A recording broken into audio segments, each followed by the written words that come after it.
Good afternoon, everybody. So, there are two bills that I wanted to go over today. Congress has passed what they're calling the 21st Century Road to Housing Act, and it is sitting on the president's desk.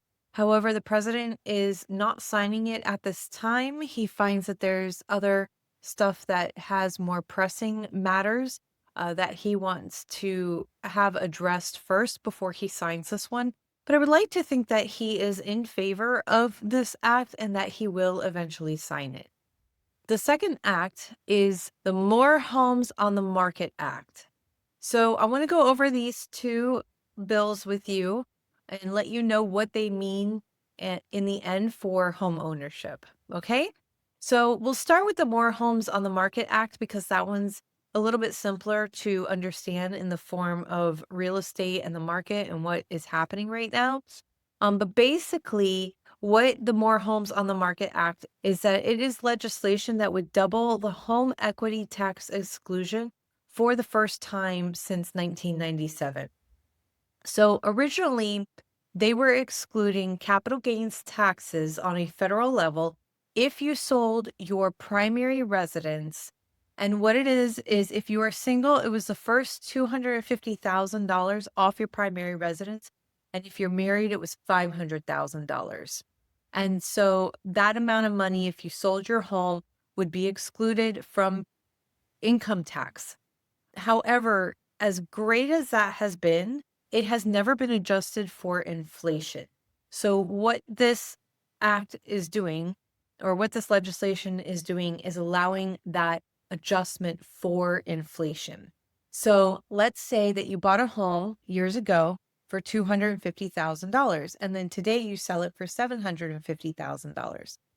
Before the More Homes on the Market Act came into discussion, only the first $250,000 of that profit was basically tax-free on a federal level because it was your primary home. You would still have to pay taxes on the remaining balance. With this More Homes on the Market Act, it means that for a single individual, that $500,000 is actually fully exempt from income tax. Part of the goal of this act is to get more homes on the market because a lot of people stay in place because they know they're going to have to pay that capital gains tax and they will just end up staying put. This may allow for some people who may want to upsize or downsize, but yet they don't want to pay that capital gains tax.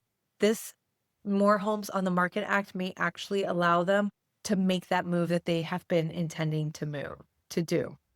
So that is the first one. Now, to be fair, with it being your primary residence, the old act, and I believe the new act still states the same thing, that you have to have lived there 2 of the last 5 years. So do keep that in mind that you have to have lived in the home for at least 2 years of the last 5 years in order to qualify for the capital gains tax exclusion. Okay? So that is the first one. Okay, so what the 21st Century Road to Housing Act does is it combines nearly 50 individual housing proposals targeting supply, affordability, financing, zoning, workforce development, and property rehabilitation.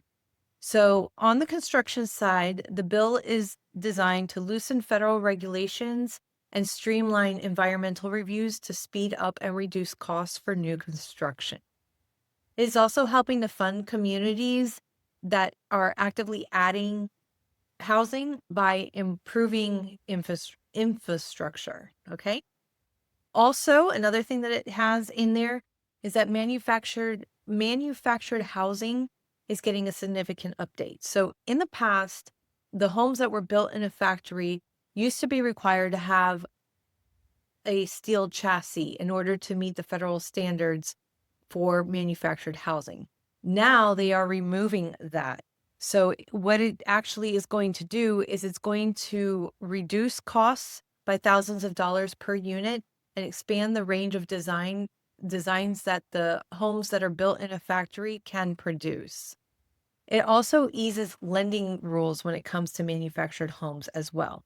So a lot of times when it comes to manufactured homes, you put your manufactured home on the property and it really never gets moved. But that steel chassis still has to be designed on the manufactured home, stay underneath the manufactured home, even though they put the skirting and all around it. So that is an added cost. This basically removes that requirement, so it can still be considered a manufactured home, considering that the majority of the time, manufactured homes, once they're placed on the property, they actually never move. Then it says here, for rural and entry-level markets, the bill creates a pilot program to expand access to mortgages of $100,000 or less and examines regulations that may be limiting small dollar loan or that has locked some buyers out of financing in lower cost markets. So the market is short about 310,000 homes priced at $261,000 or less. So this shortage of homes is very noticeable for those middle income households. So this helps to expand that a little bit more for them. Now, one of the things that I want to go over is it also covers investors. It does put limits on corporate ownership of single family homes. Under the bill, corporate entities are prohibited from owning more than 350 existing single family homes. So that would be the cap for those institutional buyers or institutional investors.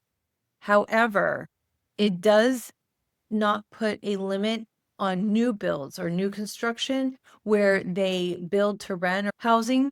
So investors are still allowed to build new homes and rent them out. So that doesn't put a cap on that, and that doesn't qualify as the 350 existing home cap that is in this investor section of the bill.